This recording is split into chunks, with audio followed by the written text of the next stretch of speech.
So my video is going to be about why animals overheat so easily, which ties directly into how does this happen physiologically. And then lastly, I'll be looking at does this have anything to do with evolution? So, looking at my first question, animals was a little bit too broad to discuss, so not going to be talking about animals. I'm actually just going to be talking about horses.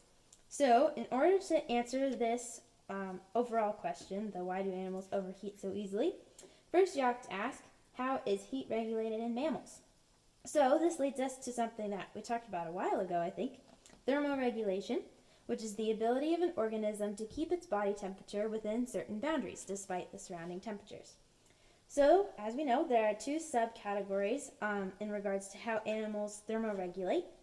So, we have endotherms, which are birds and mammals which use metabolic heat to maintain body temperature, and ectotherms, which are lizards and snakes.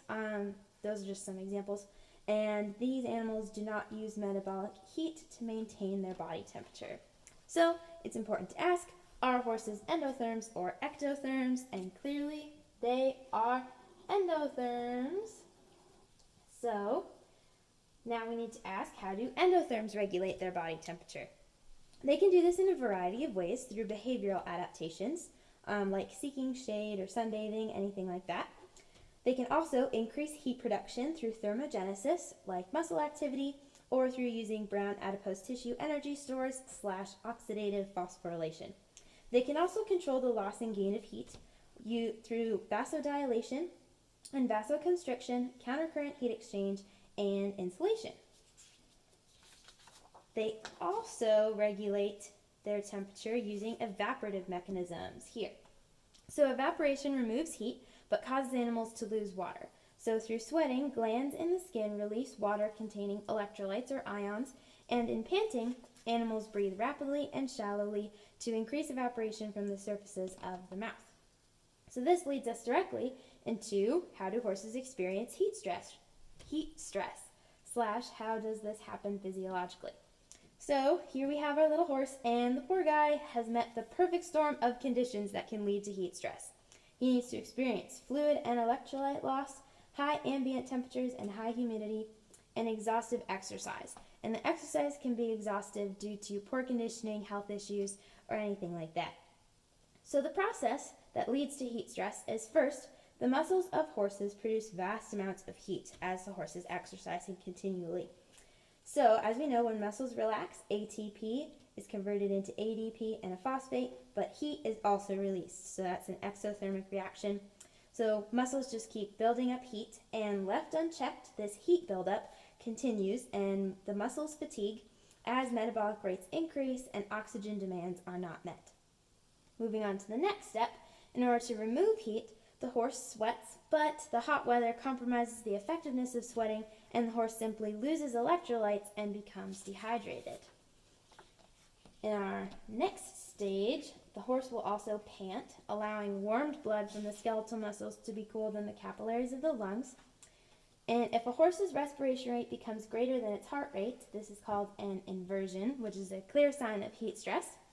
And then if the horse's heart rate continues increasing, this indicates poor recovery due to metabolic distress, dehydration, energy depletion, heat buildup, etc.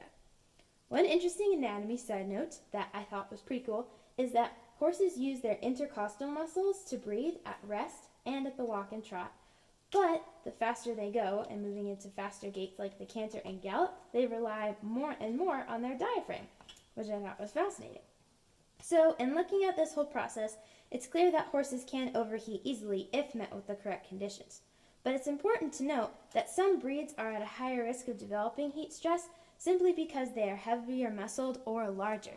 Their muscles then don't have a lot of surface area to get rid of heat as they produce it, so they are more prone to developing heat stress, while in comparison an animal or a horse with lighter muscle has more surface area to get rid of all that heat. This actually moves us into the next question. What does this have to do with evolution? Or why can't horses run as efficiently as humans? So if you pause the video and you look at this side of the paper, I wrote down some of the different breeds that eventually evolved into the modern horse that we see today.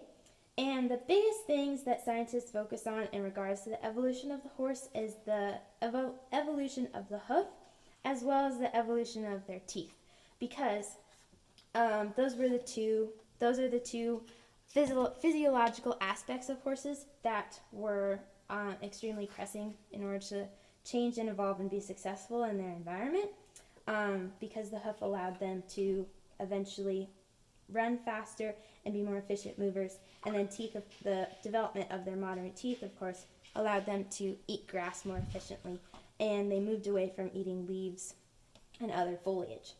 But the biggest thing that has really made some horses more efficient at running than others in particular is selective breeding. Horses were domesticated 6,000 years ago, and there are now over 300 breeds of horses, and each breed was selectively bred for certain traits. If you look at the Arabian horse, for example, these guys were bred for endurance racing. They're very light muscled and they have huge chests. They're really big barreled and they have a lot of energy.